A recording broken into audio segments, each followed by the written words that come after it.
Welcome, everybody, to the Clean Finish Wrestling Podcast. I said I would get back to doing this regularly, and I overpromised and underdelivered. My bad, everybody. My bad. And like a hell of a lot has happened since. I think I did this 3 weeks ago, after having a little break. Goddamn, life gets in the way. What do you want me to do? Just so much has happened in the world of wrestling. We had multiple title changes. I'll try and cover as much as I can without boring you, because it's been a long, it's not been that long, but so much has happened. We've had new tag champs. Sami Zayn did the unthinkable and became World Heavyweight Champion, only to have a reign for 9 days and lose to the returning CM Punk. Absolutely huge, leading to Cody and Punk. Like, there's all the pieces falling together as we kind of ride the road to us to SummerSlam, biggest party of the summer. So yeah, without further ado, let's talk about it.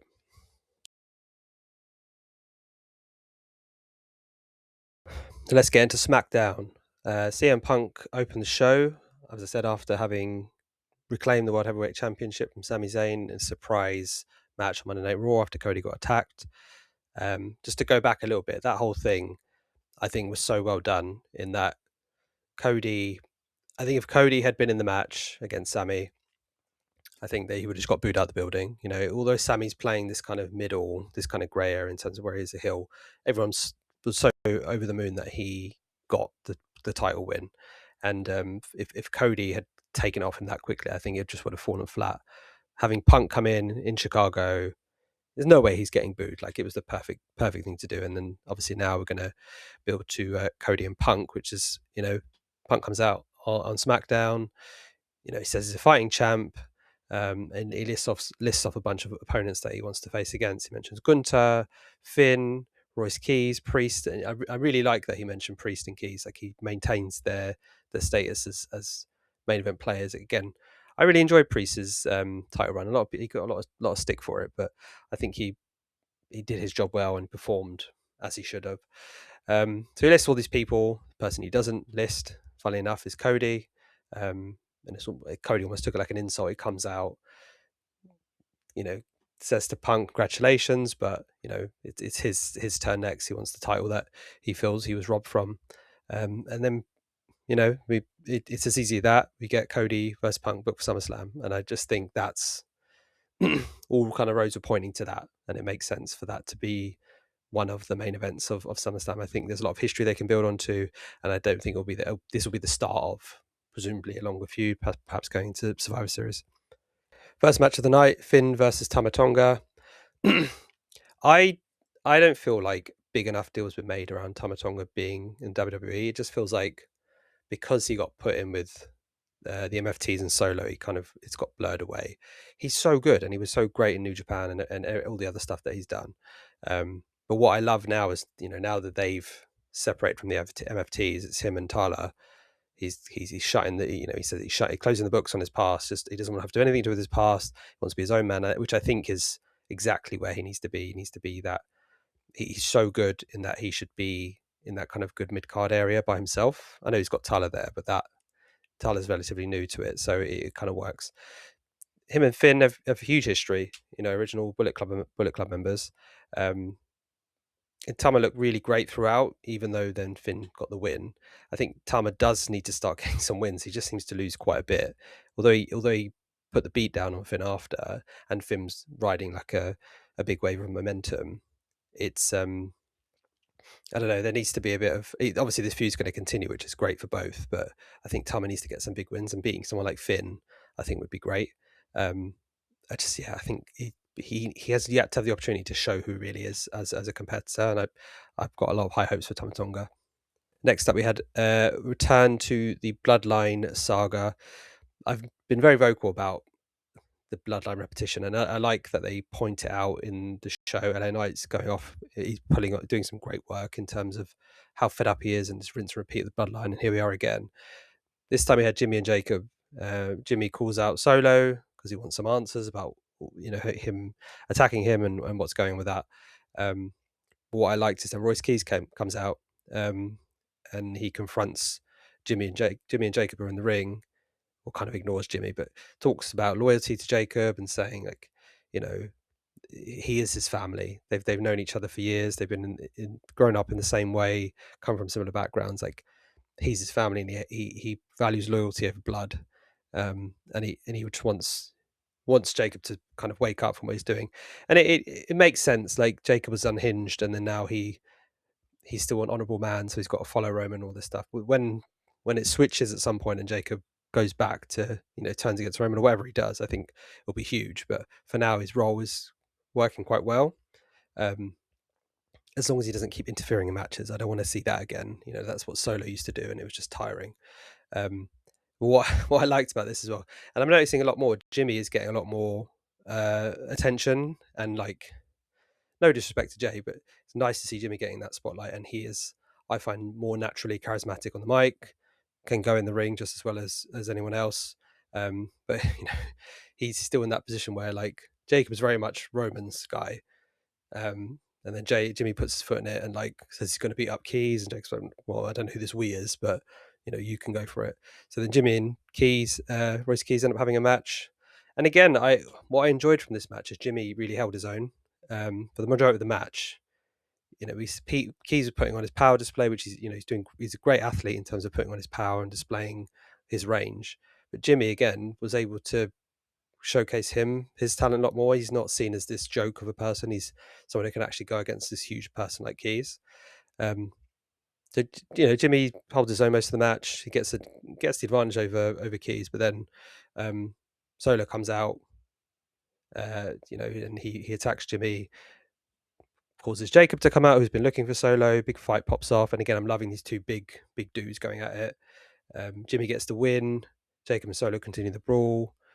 Keys tries to help Jacob, then tries to stop Jacob from attacking Solo, and then Jacob finally snaps and attacks Keys, and then gives Solo a warning shot, saying he could have ended things there, but tells him that he needs to turn off Monday Night Raw and honor the family, enjoy the family, all this stuff. So it's a nice dynamic going on, and it does lead nicely into what happens with Raw, and you can see like this coalition of people, Keys, Solo, LA Knight, kind of being the defenders against the Bloodline stuff, which is again it's a different dynamic. It's a little bit rinse repeat, but it's a shift in dynamic, so it's quite interesting to watch.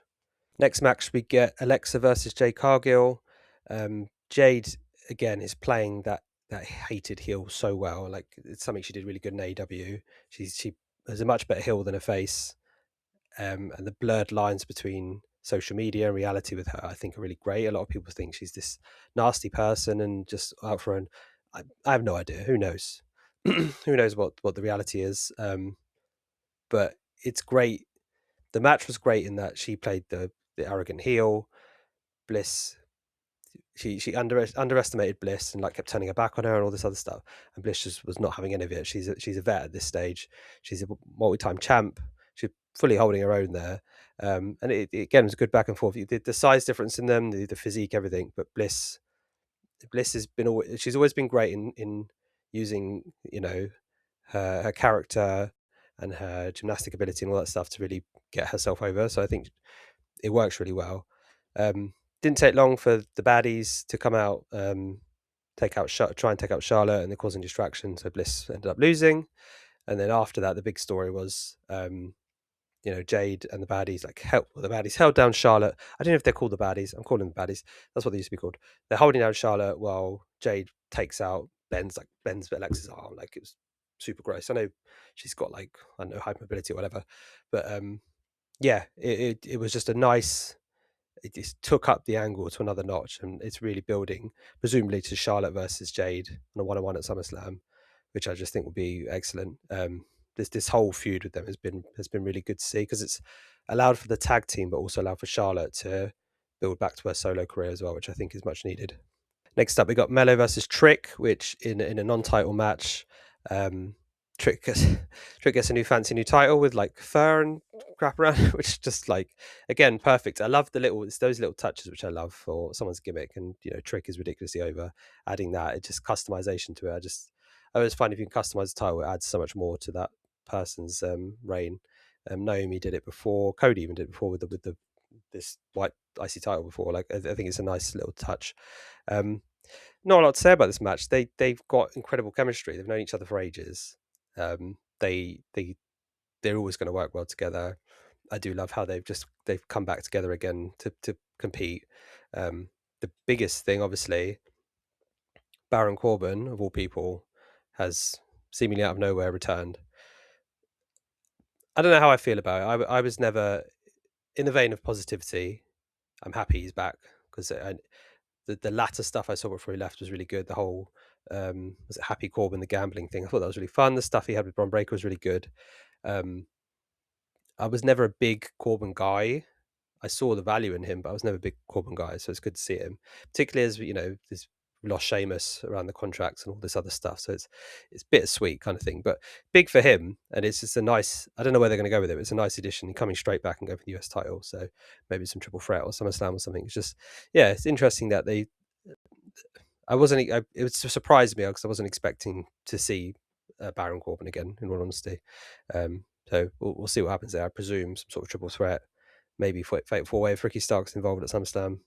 Final segment of the night, Gunther coming out to basically he'd been throughout the evening demanding Nick Aldis that he should be involved in the title match and he's to right his wrong. Nick Aldis is back as GM.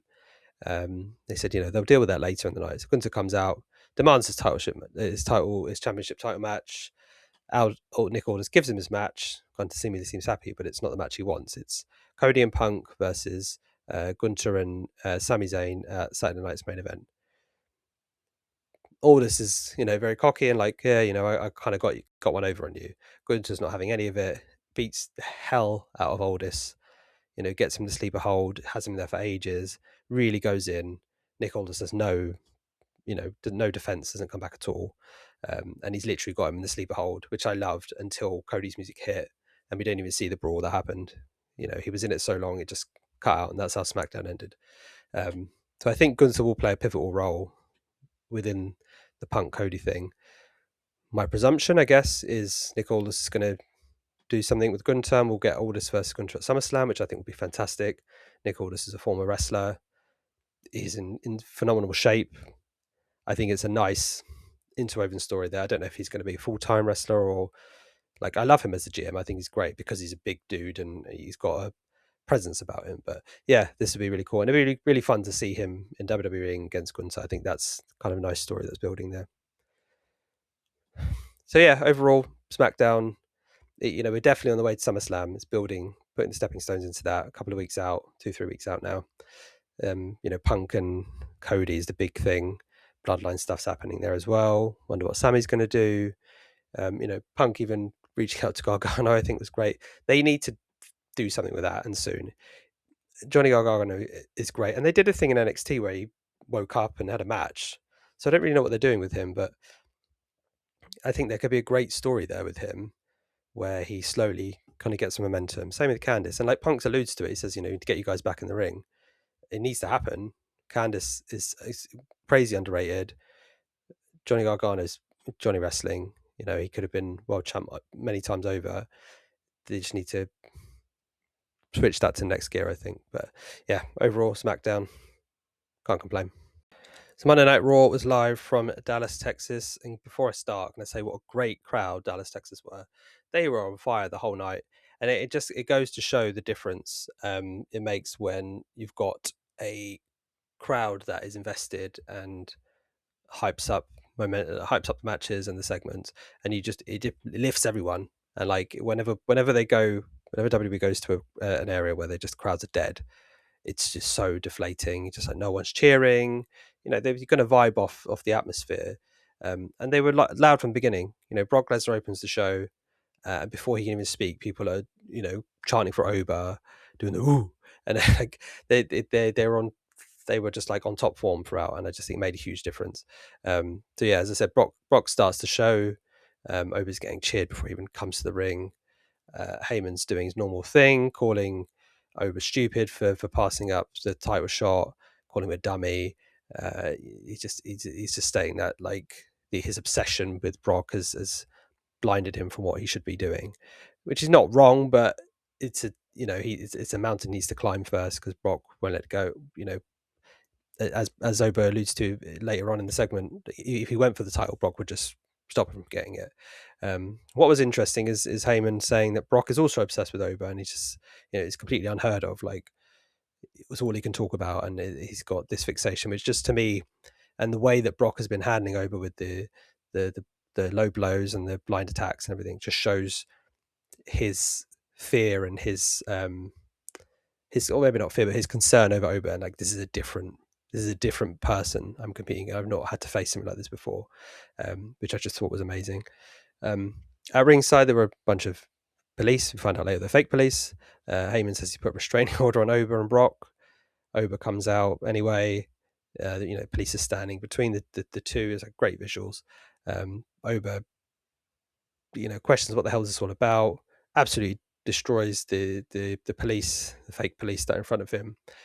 Brock runs away again, and then Oba's just absolutely on fire with his promo, telling Brock he has nowhere to run. Once he's in Hell in a Cell, there'll be no more games, no blindsiding, no low blows, none of that stuff. It's going to be him and Brock, and that's going to two beasts just going at it. And like, again, Oba absolutely on fire, just calling his shots, putting Brock in his place. Physically, verbally, he is on par as one of the best, I think. And like, yeah, the match is going to be outstanding. My thoughts and my hopes for this is my fantasy booking. Night one, Hell in a Cell, Brock and Oba, bloody affair. It's going to be brutal. Oba wins. Brock Lesnar actually retires. What a great notch for Oba. And then night two, you have Roman and Seth. Roman beats Seth finally, clean, and he kind of puts Seth in the rearview mirror, and then we kind of hear the drum, and then the silhouette of Oba just kind of shining over Roman. I just think, again, shoot Oba to the moon. That we could then lead that to Survivor Series or whatever. But yeah, that's my that's my fanboy obsession with Oba booking that I want to happen. So yeah. First match of the night, we've got Roxanne versus Io. So Io is fully entrenched in the Judgment Day business at the minute. She'll be fighting Liv at SummerSlam. Again, not a lot to say. Roxanne and Io put an incredible match. They're two. Io is arguably one of the best in the game. Roxanne has proven in NXT she is absolutely superb, and she's going to be, and already kind of is, a huge asset to the company in the future. She is the future of that women's division. She's got the character down, the mic skill. She can play heel, she can play face. Incredible in ring work. She can hold her own against Io, which is not a lot of people can do that. The match itself is great, as I said. Io defies the odds, even though Judgment Day are constantly trying to interfere. She gets the win. Then the inevitable beatdown happens anyway from Judgment Day to Io. So Ruka comes out to help because she got some help from Io the previous week, but again, absolutely decimated by Raquel. Raquel just destroys her outside, which again I like the Raquel soul thing. There might be an IC title thing happening there, and they just do absolutely. And it wasn't a comical beatdown; it was a brutal beatdown to both the women, and like Io Sky in particular got absolutely dominated by all three. It's perfect. It's really added a serious element to this, and I think because Io is so fun and bubbly, you forget that she can be a serious killer, and I think this will bring it out in her, which I think is fantastic. Next up, we have a promo from The Vision. This whole story I think is brilliant, and it's been slowly building where Maxine is just kind of turning to the dark side. The Vision come out with Maxine. She's obviously turned. She's joined The Vision now. And immediately become heel number one. And before the promo can really start, Otis and Tozawa come out looking all heartbroken. They're questioning Maxine's decisions, like, why are you doing this? She says she still loves them. She put on a great performance, like she still loves them. You gave me permission to do this. You forced my hand because you told me to choose between them, and she has to look out for herself and all this stuff. The fans absolutely hating her. She's done her job so well. The fans despise her now, and I just think how it's been put in. You've got the smarmy Vision, you've got Logan Paul and Austin Theory, Bron Breakker. Now her, she fits in so well. The lovable Otis and Tozawa just heartbroken again over this stuff. So she's trying to explain things to her. Otis kind of essentially professes his love for her, or near enough does, as he's doing it. Theory calls him out for just being a clown, saying she would never go with a person like you. The brawl is on. Otis unleashes, he gets a huge pop, takes out Bron, takes out Theory. He's about to kind of really beat down on Theory. Maxine stops him, and you can hear her saying, if you had said something sooner, maybe something could have happened if you'd just been, you know, more vocal and all this stuff. And then she kind of looks into going for the kiss, and then bam, like it was all a deploy, all a ploy, so Theory could like give the low blow, and then Maxine again gets more major heat just by throwing Otis under the bus and saying, that's it. They fully cut ties now, which I think is great. And then Bron Breakker nearly kills Tozawa with like a monster spear. And even then, Maxine hands the brass knuckles to Otis. Like, it's fully done. And again, I just think with the way Gable's kind of hovering, he's in the IC title picture at the minute, but his then involvement with this, his redemption arc to help Otis and Tozawa against Division. Oh man, the pop would just be that hug, and the pop it would get would be absolutely phenomenal. And then not only that, would get matches between Bron and Chad, which I just think, like, come on, that would just be out of this world. The athleticism, the power, the speed would just be next level. So yeah, I'm really this story and Maxine's rise is, I just think in particular, it just works perfectly. So out of nowhere, we get Keys versus Jimmy. They're just a match, just impromptu match starts. I don't know if Jimmy, I think, was coming out to call out Solo. Again, I mentioned before, Jimmy, the spotlight on Jimmy, I'm absolutely loving. The match relatively short. Jacob comes out quite quickly, takes out Keys with a chair. So he's fully like, that's it. You keep getting involved. Not having any of this now with Keys. You see Jacob in the ring going, I didn't want to have to do this. You forced my hand. You forced my hand.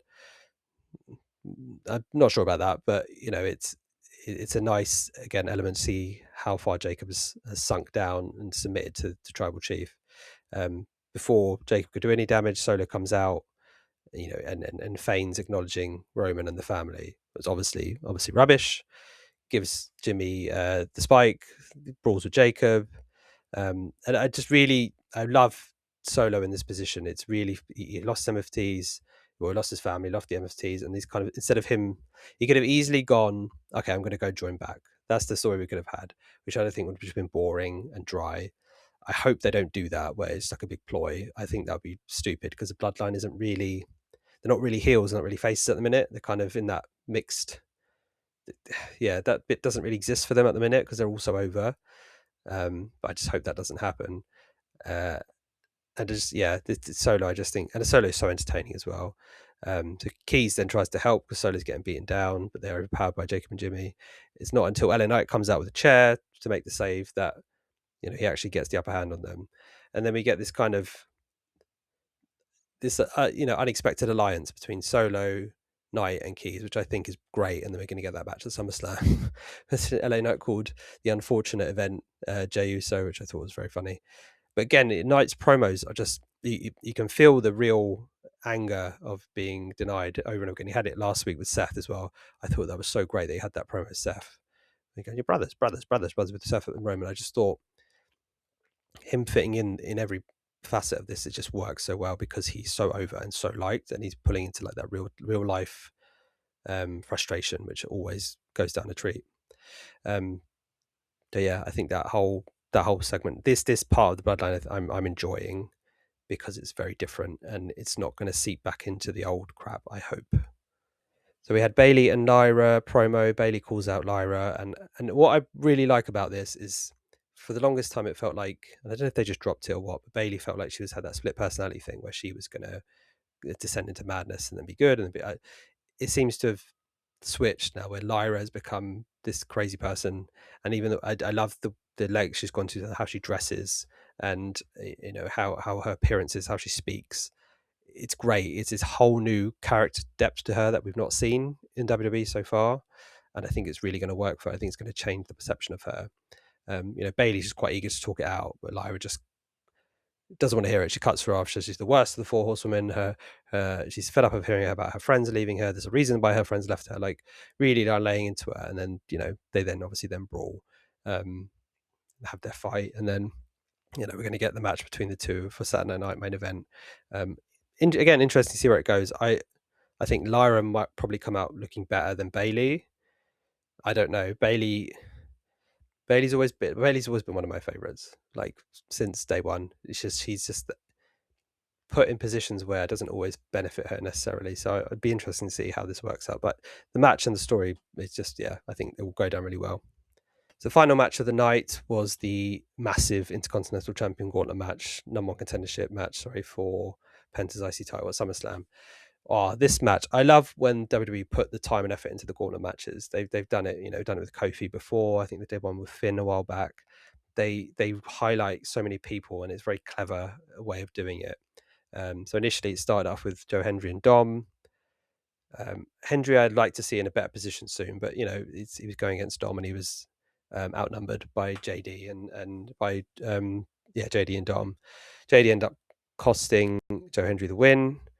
Next match is Dom versus Javon. JD gets involved immediately again, and he's interfering, but it then leads to Danhausen, which again these matches are great because it can bring in lots of different people. Brings out Danhausen to a huge pop, and then he curses Dom, or we're not sure if he cursed him or not. But regardless, Dom loses the match, or loses his part of the match, and then he's out now, which is just really great to see. I would like to see more of Dom in matches though, because he's such a heat monster. Like I don't know why he's not used more, but anyway, once we get that, we get Dragon Lee versus Javon. These two, holy crap! Like they're just going at 100 miles an hour. They can somehow keep up with each other. They're so high flying, so hard hitting. Don't give a crap about the bodies. It seems like they're just launching themselves into each other. Like they're the absolute best. And again, as I mentioned about Roxanne, these two are absolutely the future. I've liked Dragon Lee for ages because he's just so intense. These are the future, I think, of the company. And I just, Javon obviously is a big one. I'm surprised that Lee lost, but it's a tricky position. They can't all compete. But I'd just like to see more of Dragon Lee in those kind of high profile matches because I just think he's out of this world. It's fantastic. Javon beats Dragon Lee. His next opponent is Rusev. Rusev sneak attacks him immediately, beats down exhausted Javon. Javon again looked absolutely amazing. He managed to, from lying down in the accolade, was like picked up Rusev well 1.5 times, but like he looked strong. He didn't just get beaten out after being exhausted. He survived in that match, and he thrived as well. It's a nice element with it, seeing how ruthless Rusev has become. He does get the win over Javon eventually. Then we get Gable versus Rusev. Gable obviously gets a huge pop. These two always have beautiful chemistry. Two fantastic wrestlers. They're not going to mess it up. You can't fault these two. They're both fantastic in the ring. So they have a great match. Gable gets the upper hand and wins. So there's Page versus Gable before Page can really get in the ring. Rusev attacks Gable, really works him over. And then we get Page again. Page is one of the best heels I think in WWE right now. Works the perfect heel. Picks the bones of Gable, but somehow Gable still gets the win. So we're going to get Gable versus Penta at SummerSlam, which I just think is going to be, and it's not El Grande Penta, El Grande Chad. It's Redemption Chad, who is kind of like, I think this match will just be possibly a match of the whole show. These two they won't disappoint. Final segment of the night: Roman and Seth contract signing. Roman comes out with his long ass entrance, gets his acknowledgement, and then gets the crowd to acknowledge him. Immediately interrupted by Seth. Seth doing his best like arrogant prick thing, which he's just so good at. Whether he's heel or face, he's so good at doing it. Seth doesn't muck around, signs a contract, goes to leave. Roman's not having any of it. Calls out Seth for being injury prone, makes comments saying, "Oh, what's the point? You're going to have the title. If you do beat me, you have it for 2 months and you'll get injured again." And then he calls him out for only being able to win the big one by being sneaky, by using Money in the Bank, by faking injuries. Really sets Seth off the edge. But then even then, Seth he seems more frustrated that Roman's playing dirty. He said, like, there's so much more substance to their story and to their relationship. Like, why are you digging? Why are you just low hanging fruit? He just doesn't want to hear it anymore. And then he just unleashes on Roman, and the two kind of go at it. Seth's got the upper hand, goes for the stomp initially. Roman reverses. I think we're going to get a big table spot. Seth reverses that, and then we do end up getting the stomp in the end, and Roman's laid out. I was initially a bit like, I want Oba just to go straight for Roman.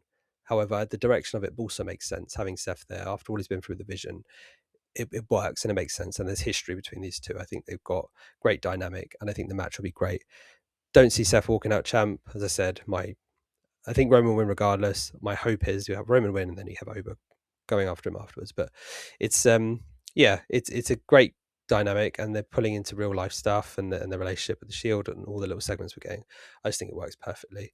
Again, what would be awesome is if Mox turned up somehow, but I doubt that's not going to happen. But it's just it's so nice to see this dynamic come back, because they've just got great chemistry. They come together and go apart, and it just always seems to work.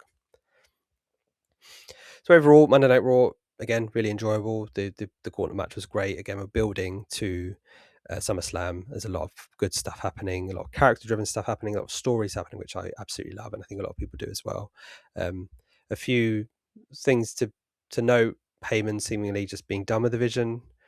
I think they've just been cursed with the injuries. It's caused a lot of issues, and they just stalled the momentum. It's interesting to see what Braun's doing, because he's kind of, after coming off that main, big thing with Seth, where he was just riding high, he seems to just be, well, he's now Theory's partner. Like, I know he's not just that, but that's the position he's in at the minute. So I don't know if post SummerSlam, I was amazed at I understand why they did it for the Maxine style, but the fact that Street Profits lost so quickly. Like, I think they seem to just never have that lengthy title run. I don't know what it is about them, but they should. I don't know what they're going to do with it. I don't know if we're going to get Otis and Cesaro at SummerSlam against them. I don't know. I'm kind of done with the Vision being tag champs, but yeah, it's interesting to see what happened with Braun post SummerSlam. The other big thing, Big Cass is coming. Big Cass is coming back. I don't know if Enzo is coming as well, but they're doing the soft thing, and those two guys are ridiculous before. They're like crazy over. It's quite interesting to see. I'm so out of the AEW loop. I've not been watching him for so long. I didn't even know he had left. So yeah, that's quite. I think is he either coming on, is it 8th of August? I don't know. He's either at SummerSlam or the Monday after. I don't know. But yeah, it'd be nice to see Big Cass back. That was quite a nice touch there. But yeah, overall, rolling into SummerSlam, I think things are going to pick up nicely over the next couple of weeks. Got Saturday Night Main Event coming up as well. So yeah, all things seem to be rolling ahead, and we seem to be in a good position where storytelling is happening again, which is, with a mix of the good wrestling and storytelling, absolutely perfect. So yeah, what more can you want? Those are both shows. I'm glad to be doing this again. I'm not going to promise I'm going to do it every week. I'm going to try my hardest to get it done. And yeah, we'll take it from there. And we've got Saturday Night Main Event coming up, SummerSlam. And yeah, so thanks very much. This is a really terrible sign off, and I'm just going to crack on anyway because I need to go and do some stuff. But thanks for watching. Thanks for listening. I'm going to try my best to be more regular. And yes, I'm still looking to get some guests coming on, but I need to get my shit together first.